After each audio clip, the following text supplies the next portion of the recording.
In the tranquil town of Greater Manchester, England, an unsettling darkness lurked beneath the surface. This was the domain of Dr. Harold Shipman, a man who would later be infamously known as Dr. Death. Dr. Shipman began his medical career in 1972. Over the next 26 years, he practiced in 2 different offices. To the townsfolk, he was a trusted and caring physician, a pillar of the community.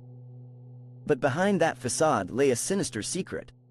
An estimated 250 patients met their untimely end at the hands of Shipman. His victims were predominantly elderly women, many found dead in their beds during the day. It was a pattern that should have raised alarms much sooner. It was an undertaker who first noticed the alarming number of cremation certificates linked to Shipman's patients. The high volume and peculiar circumstances of death were troubling. Most of the deaths occurred during the day, when elderly patients were less likely to pass away naturally in their sleep.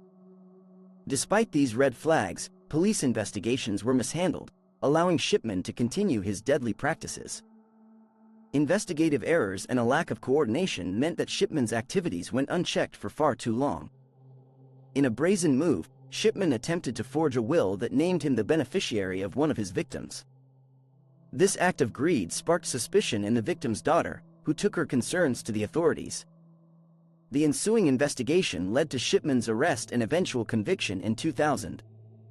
Justice had finally caught up with Dr. Death.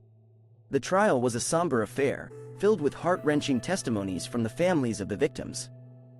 In 2004, Harold Shipman ended his own life while in prison, leaving behind a legacy of tragedy and betrayal. His story serves as a grim reminder of the darkness that can hide behind even the most trusted faces. And so, the tale of Harold Shipman remains etched in history, a chilling account of trust betrayed and lives unjustly taken. The townspeople of Greater Manchester, and indeed the world, are left to grapple with the haunting question of how such a monster could exist undetected for so long.